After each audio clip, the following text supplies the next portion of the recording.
Muy buenas noches, ¿me escuchan? Sí, te escuchamos. Sí, te escuchan.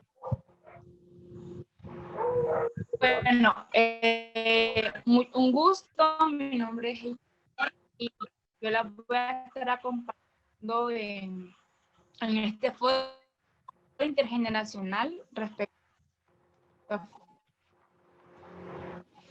a la memoria histórica. Este foro se va a tratar sobre la importancia de la participación de la inicio a este foro. Nos queremos solidarizar con de la costa caribe, norte del país, sur, que van a ser afectadas por el huracán Iota y que ahorita actualmente está ingresando al territorio nicaragüense y que se están viendo algo afectado y se va a ver muy afectado esa parte del país. Pasando a los foros, el objetivo de este foro intergeneracional es reflexionar críticamente sobre la relación entre memoria y género para que mujeres y jóvenes sean capaces de rescatar referentes para transformar paradigmas y reconocer el protagonismo de las mujeres en Nicaragua. El primer punto o el punto principal a abordar es el feminismo en memoria, ya que las mujeres son la eterna olvidada de la historia. ¿Qué piensan ustedes respecto a esa frase de Virginia Woolf?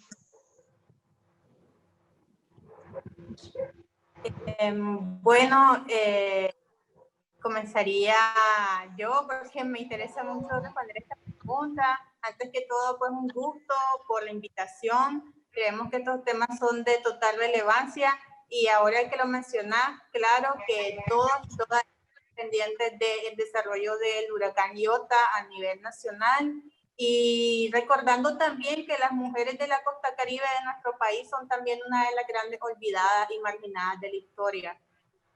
Cuando hablamos de memoria y género, tenemos que tener en cuenta que las mujeres hemos sido únicamente espectadoras de la historia. Nunca hemos sido protagonistas porque la historia ha sido contada por hombres. Hombres que han marginado a los grupos minoritarios entre mujeres y otros géneros al olvido. Y cuando hablamos de memoria, hablamos del pasado de un país. Entonces, ¿cuál importante es para cambiar el presente tener un antecedente del pasado? Entonces, si queremos, digamos, cambiar el presente, tenemos que comenzar a construir una nueva memoria que nos incluya a todos y a todas, porque una memoria en la que solo un género es visible, incluso cuando se evoca a lecturas anteriores, digamos antiguas, siempre sale como el hombre ha creado, el hombre fue a la luna, etcétera. Entonces te das cuenta como los demás géneros, especialmente las mujeres, hemos quedado a un lado y no exactamente porque no hayamos hecho o no hayamos estado, simplemente porque la historia ha sido escrita de manera patriarcal.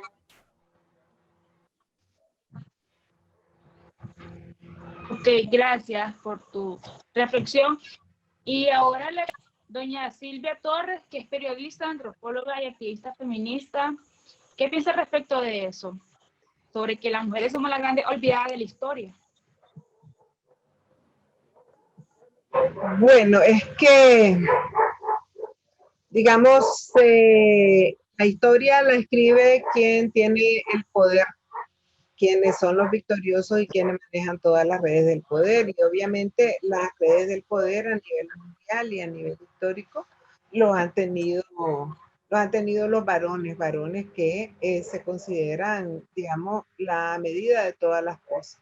Y además de eso, porque hay toda una cultura, pues, que invisibiliza las acciones atribuidas a las mujeres.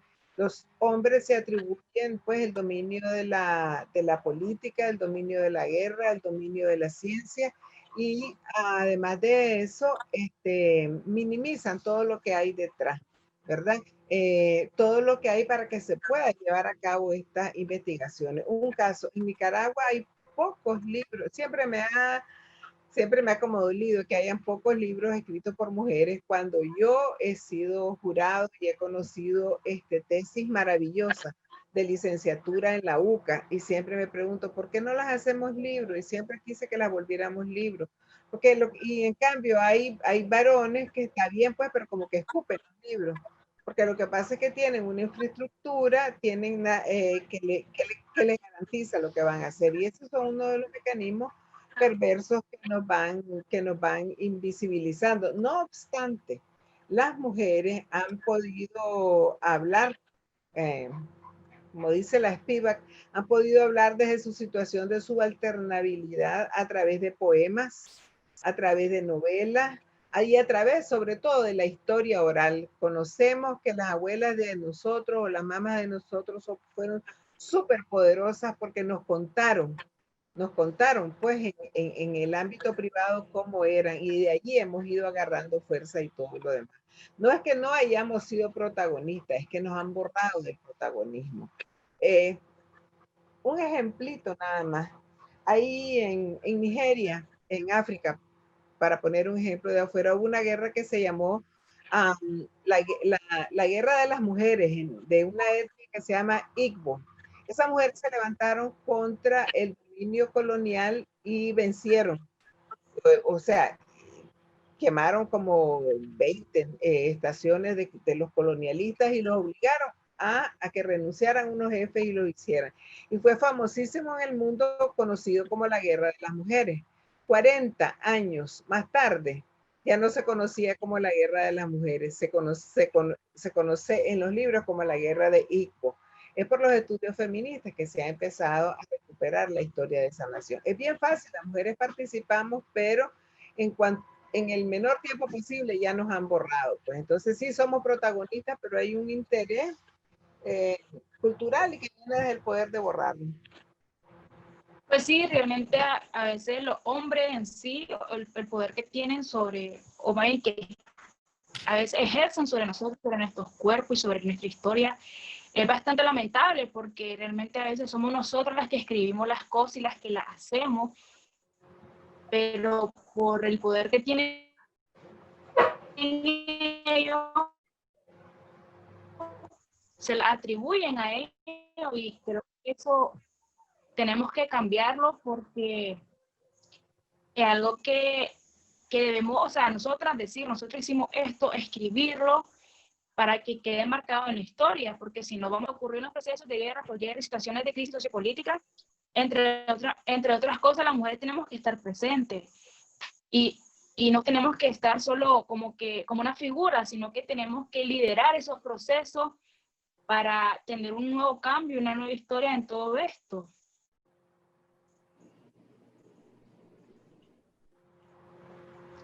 ¿Qué piensan ustedes, el colectivo de feministas subversivas,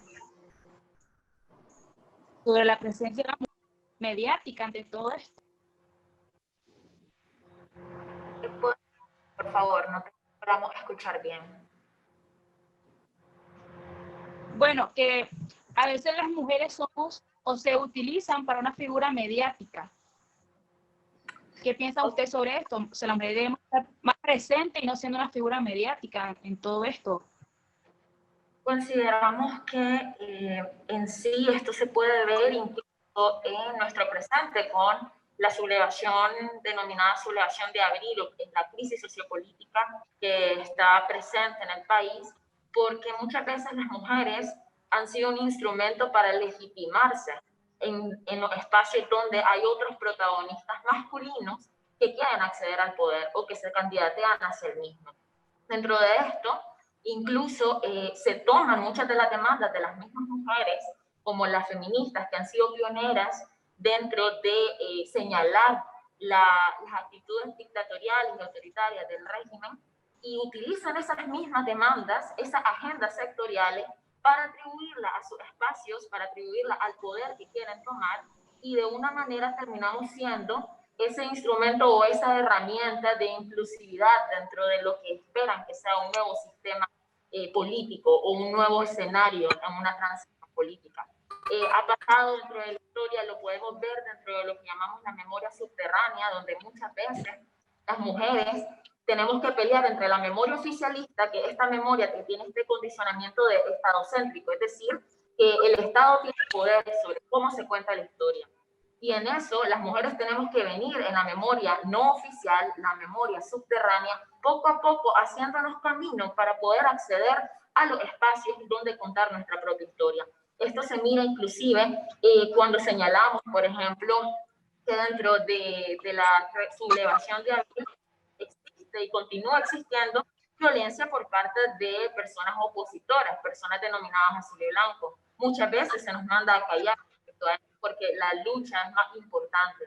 Ese tipo de prácticas lo único que hacen es continuar perpetuando un significante donde las mujeres no tenemos cabida y donde nuestra violencia o nuestra desapego de nuestros derechos hacia ejercer políticamente los espacios son inválidos porque a fin de cuentas lo único importante es tener una colectividad en el espacio, o sea, la unidad ante todo, independientemente del sacrificio de las mujeres. Y esto nos crea incluso comunidades emocionales, es decir, las comunidades emocionales son aquellos donde las mujeres o los grupos segregados a través del dolor y de la experiencia traumática también nos colectivizamos para posicionar esas demandas. Y muchos de los grupos que tienen esta memoria oficialista, estado-centrista, no tienen cabida dentro de las comunidades emocionales, no reconocen a la otra o al otro como parte fundamental de estos agentes políticos que están construyendo esa misma memoria.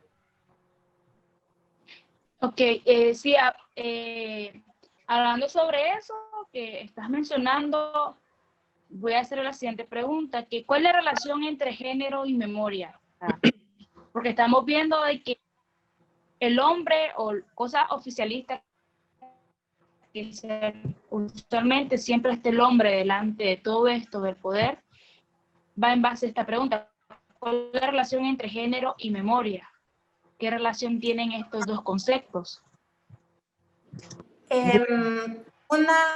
Creo que, no sé si iba a hablar Silvia, le interrumpí. Dale viaje. Bueno, lo que va a hacer es como una pequeña conceptualización. Cuando hablamos de género, hablamos de los roles que se le implican a una persona que generalmente van dependiendo de su sexo, pero el género está designado por la sociedad. Entonces, cuando hablamos de género y memoria histórica, nos damos cuenta de que el género, por ejemplo, que ha contado la historia hasta hoy es el género masculino y es el género que ha sido visible. ¿Por qué? Cuando se segmentan las personas por género y la historia no abarca todas las voces independientes que hay, entonces el otro género, por decirlo así, las mujeres quedan segregadas a una historia que no es contada desde su cuerpo, y generalmente cuando pones la etiqueta de género también vas ya haciendo como prejuicios, ya van estereotipos, ya como que siempre se designa un lugar para la mujer, que es generalmente la cuidadora, que es generalmente la sacrificada. Entonces todo esto va enmarcando y va posicionando estereotipos cuando no hay una inclusión verdadera del género en sí. Pero hablar de género es bastante amplio, porque cuando hablamos de género no solo nos referimos a las mujeres, nos referimos a otros géneros que existen también, pero no se incluye. O sea, el género que está en la historia hasta hoy es el género masculino. Entonces, es a través de los estudios de género que investigan otros géneros que no es masculino que se ha logrado retomar la historia de otros grupos marginados. Como decía al principio, esto es bastante amplio, porque cuando hablamos de género, digamos, y hablamos de mujeres, tenemos que ver todos los aspectos, todo esto que se invisibiliza en la historia hegemónica, que todo lo cuenta desde la perspectiva del varón y desde la perspectiva del ganador, así como dijo Silvia, porque la historia del perdedor y de la perdedora, de las personas que no ganaron, digamos, y que no tuvieron digamos, la oportunidad de escribir la historia, esa historia queda perdida, esa historia queda relegada.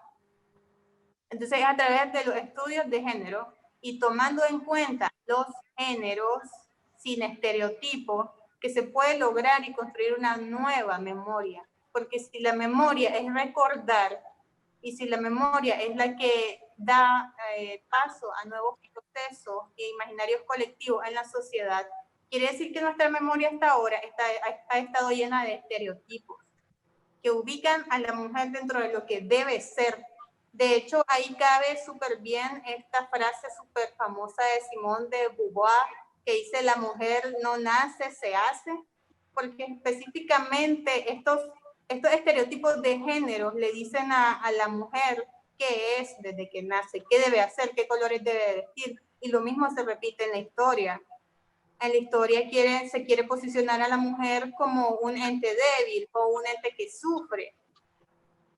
Entonces, el lado, de hecho, el lado heroico siempre queda para los hombres.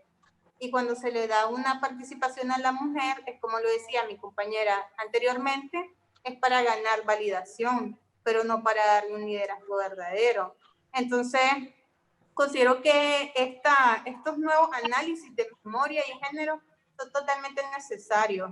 Son totalmente necesarios porque si se quiere hacer un nuevo imaginario colectivo y una nueva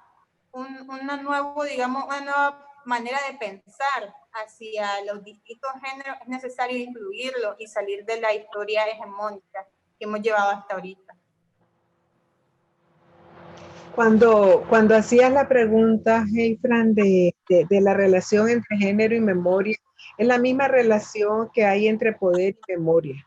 Es una relación de lucha que se da en el plano de la cultura, en el cual, digamos, el poder dominante lucha por imponer, como decían las compañeras, lucha por imponer una visión del mundo que es la correcta, que es la verdadera y que de ahí nadie se puede salir, ¿verdad? Entonces para eso está toda la cultura, y la cultura crea instituciones y crea leyes que te hacen comportarte de esa manera, ¿verdad? Entonces la memoria es un terreno de lucha por determinar, por imponer un relato dominante en el cual dominan ciertos valores, y de parte del colectivo femenino, del colectivo jóvenes, de contrarrestar esa memoria.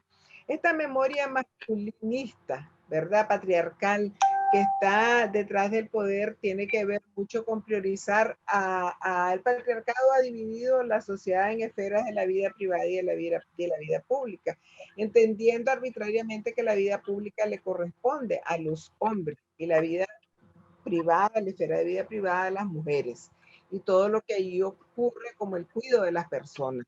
Entonces, esta narrativa de la historia patriarcal prioriza las acciones militares, prioriza esos actos que se consideran heroicos, ¿verdad? Y prioriza la violencia, y además prioriza a los hombres. Es una visión de la historia incompleta, porque para que se puedan dar todos esos levantamientos como los que hubo en el 79 o como los que hubo en abril, y toda la resistencia que se sigue dando, ¿verdad? Interviene mucho trabajo organizativo, interviene mucho trabajo logístico, interviene mucho trabajo de comunicación, que persona a persona, que generalmente lo hacen las mujeres, y todo eso se oculta. Aquí en Nicaragua se habla de las acciones de la toma de Chema Castillo o de otras acciones heroicas, pero no se habla del papel que tuvieron los comités de defensa, ¿verdad? Que organizaron todo para la insurrección del 79, todo el avituallamiento, las clínicas para atender a la gente, como se organizaron clínicas en abril, ¿verdad? Y además la alimentación, y además la comunicación y todo lo demás. Entonces, si se da una visión como que las cosas ocurren de milagro y no un trabajo organizativo, ¿verdad? Y como decía anteriormente, se olvidan las hazañas de las mujeres. Yo quiero reivindicar a doña Gilmer Docia, que era una señora de la UNO de León, ¿verdad? Que me contó que había una tremenda represión en los 90 como la que ocurre ahorita para cortar las marchas y todo eso. Y los varones de la UNO en León decidieron no ir. Las mujeres estaban reunidas aparte, eran de la UNO, y dijeron, no, vámonos, porque tenían miedo pensando que el Sauce era súper requete mega sandinista, y se fueron e hicieron la marcha, hicieron la manifestación. Y ellas se reían como 15 años después diciendo, y los hombres no querían. O sea, pero todo ese tipo de cosas no se cuenta, eso queda escondido, pues. O como les decía yo hace un rato, como el hecho de, o sea, voy a hablar de, pues, de mujeres sandinistas, porque yo estuve en el sandinismo, eh, cuando pensábamos que era otra cosa, como por ejemplo la Leticia Herrera. O sea, la Leticia Herrera en sus memorias que yo creo que la pobre se debe haber arrepentido de haber dicho pues la verdad. O sea, ella, aquí se nombra un padre de la resistencia urbana, pero debería haber en realidad una madre de la resistencia urbana de los 70, ¿verdad? Y sería ella. Esa mujer se metió como a 8 territorios y los organizó de la nada a montar una organización. Tenía montado una organización y le encajaba un hombre de jefe que no conocía a la gente, que no había desarrollado la filosofía que ella desarrolló, que era hacer amigos, pues y no ir a alquilar casa, etcétera, montar las relaciones personales primero. Y cuando fueron los hombres, los hombres, en algunos como jefes y no conocían, no les había costado el trabajo, en algunos casos costó la cárcel o la muerte de alguna gente, ¿verdad? Entonces, todas esas cosas no se reconocen. Ella por primera vez las dijo, pues, y desde esa generación que ella es una sandinista y todo lo demás, pero nos sirve para entender a qué papel se ha relegado a las mujeres y cómo eso se puede cambiar. O también a Laura María Telles, que fue y se ha tratado de minimizar bastante, con un Estado Mayor compuesto fundamentalmente por mujeres, 5 de ellas al mando de Laura María, que se tomaron León, que era la segunda plaza de lucha más importante. Y eso no se toma, pues no se realza.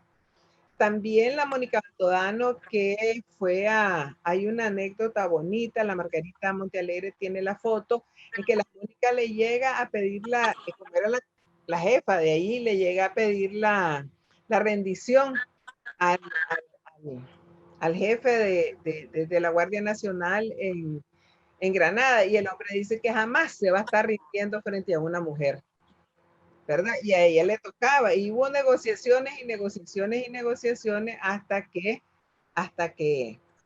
se rindió ante una mujer. Pues todo el machismo está metido en la cuestión de la lucha política, y yo creo que es parte de la lucha contra el poder, pues que rescatemos estas memorias de las mujeres y que las rescatemos de una manera colectiva, no solo con las que nosotros simpatizamos, pues hay muchos.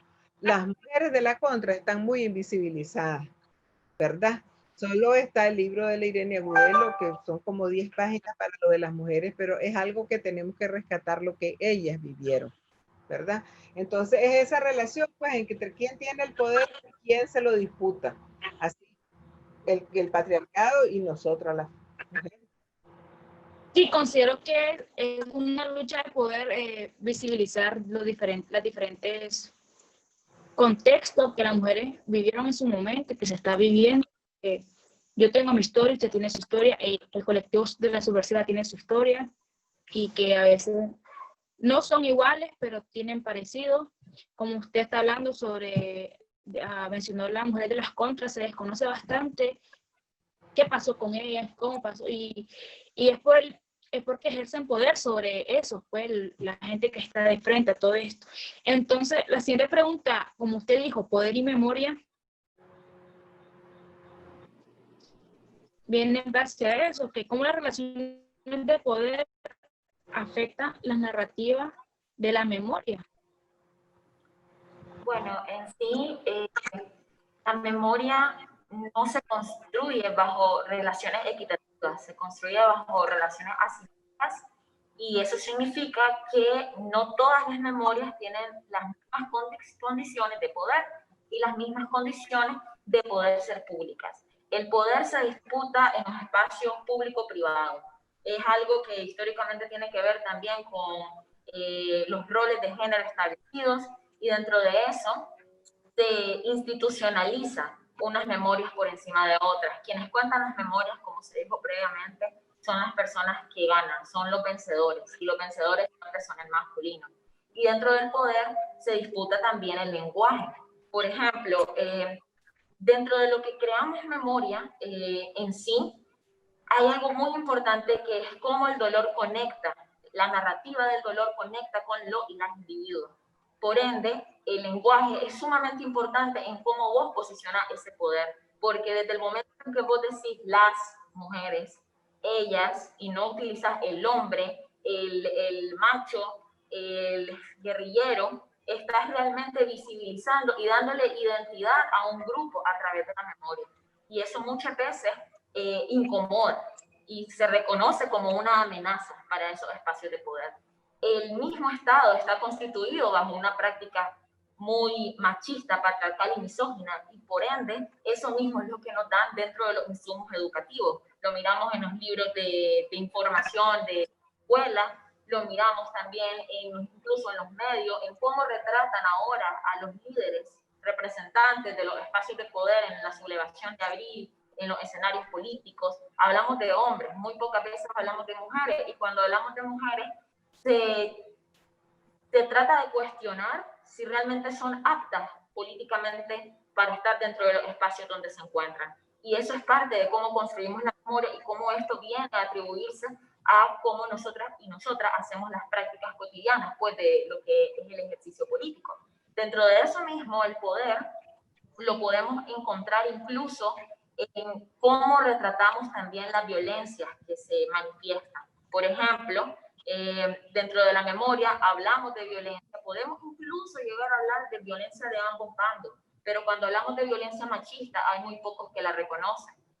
Lo miramos en las violaciones que se le han hecho a mujeres dentro de los espacios de conflicto, en las agresiones físicas, lo miramos en el mismo mansplaining, lo miramos en un montón de acciones que reconocen como micromachismos, pero son machismos tal y cual, y que en el hecho de ningunearlo o de limitar su ida a la superficie de la narrativa, estamos también ninguneando a esas mujeres y esas identidades y esas otras realidades. Estamos institucionalizando la memoria a través del poder y estamos negándole a las mujeres la oportunidad y el acceso a la memoria. Es por eso que muchas mujeres han decidido comenzar a reconstruir y transmutar la memoria, porque la memoria no es algo estático, no es algo que ahí queda y no se puede modificar, porque todo el tiempo estamos haciendo memoria. Este foro es hacer memoria. Entonces, por eso mismo es muy importante que cuando hablamos de poder, podamos también reconfigurar la manera en la que hacemos política, la manera en la que hacemos ejercicio político y la manera en la que transmutamos el poder de unas mujeres a otras mujeres y los colectivos que tienen poder en estos momentos, para tener dentro de eso una mejor interiorización de cómo queremos construir la historia y cómo queremos hacer la memoria. Y si la memoria que se está haciendo ahora nos está incluyendo a nosotras. Cuando también en esa misma línea, cuando hablamos de cómo estas relaciones, cómo este poder patriarcal influye sobre la memoria, pues sobre las narrativas, cómo afectan las narrativas de la memoria, es de una manera tremenda, porque tremendamente mala, porque, digamos, oculta la verdadera dimensión de los eventos históricos que ocurrieron y en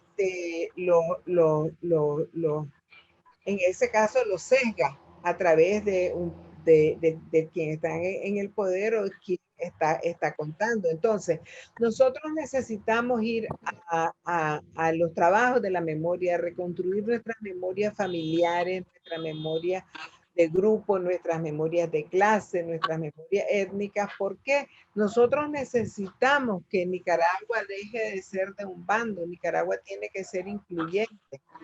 Si nosotras no revisamos y no reconocemos y no sacamos a luz que tenemos un pasado diverso y no sacamos en cuenta cuáles fueron las acciones que se hicieron allí y que estuvieron equivocadas, ¿verdad? Entonces, y que estuvieron equivocadas o estuvieron correctas, entonces no vamos a sacar aprendizajes. Necesitamos sacar aprendizaje. Creo que Italo Calvino fue el que dijo que si no se reconoce un pasado común, es imposible reconocer y construir un futuro común. Entonces, esto no es nada más un ejercicio académico, un ejercicio de procesar el duelo, un ejercicio de coaching o de que nos sintamos bien. Este es un ejercicio que tenemos que hacer si de verdad queremos construir esta Nicaragua. Ahora están empezando a salir, ¿verdad? ahora que con el tiempo que nos vamos dando chance, que vamos teniendo otros conocimientos. Ustedes, yo siento que la generación de ustedes está súper bien informada. Nosotros éramos ingenuas hasta la pared del otro lado. O sea, todo lo creíamos, pues, o sea, resistimos un montón de cosas, pero no teníamos formación. Ahora estamos entendiendo y nos sorprende cómo se parece los métodos que usan para callar a las mujeres, que usaban para callar a las mujeres durante Sandino, porque cuando iba doña Lola Matamoros, que era una de las principales, ¿cómo se llama?, colaboradoras de Sandino, todo lo que decían es que era su amante y que andaba siendo una señora a las 5 de la tarde en el monte y yendo a hablar con ese hombre, hasta los gritos en los papeles de Sandino, querían saber si ella era amante de Sandino. O sea, por ahí nos agarran cuando andamos metidas en política, ¿verdad? Entonces, si nosotros no vemos cuáles fueron las dinámicas y cómo se trataron, entonces no sacamos esos aprendizajes que son necesarios para ahora. Y queremos una patria inclusiva. La memoria desde el poder no solamente subordina a las mujeres, olvida a los jóvenes, olvida a la gente que hizo acciones cívicas, desprecia a la gente que opta por ejercer una diversidad sexual, utiliza y minimiza a los niños. Pues todo este poder patriarcal sobre la historia y la memoria solo contribuye a que se reproduzca la opresión, ¿verdad?, sobre diversos colectivos. Entonces este es un trabajo que es sanador, pero también es necesario para construir una Nicaragua nueva donde nos queremos que sea inclusiva, queremos que esté todo mundo, no solo, pues, en una Nicaragua tenemos que caber todos. ¿Para dónde vamos a coger?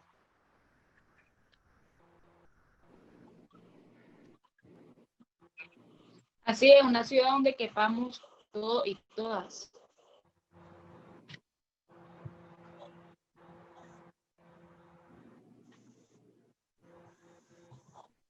De una nueva Nicaragua. ¿Creen ustedes que se está incluyendo la perspectiva feminista en los procesos de memoria histórica en el país? En definitiva, se ha notado, ¿no?, una mayor atención a construir precisamente esa memoria que reconoce el protagonismo histórico que tienen las mujeres nicaragüenses. Pero también es destacable que esos procesos de reconstrucción de memoria han sido y siguen siendo impulsados solamente por mujeres. Vemos a movimientos feministas compuestos por mujeres tratando de reconstruir precisamente ese pasado hecho por mujeres. Nos gustaría ver a organizaciones políticas a nivel nacional que se preocupen también por incluir la memoria histórica de las mujeres en el plan nacional, que se les reconozca a las mujeres el valor político, el valor de su gestión, no solamente en este periodo, ¿verdad?, que se acerca al proceso electoral de 2021, sino que a lo largo de la historia nicaragüense también quede evidenciado el desarrollo de ese protagonismo político que han tenido las mujeres antes, ahora y que van a seguir teniendo en la lucha de una democracia nicaragüense.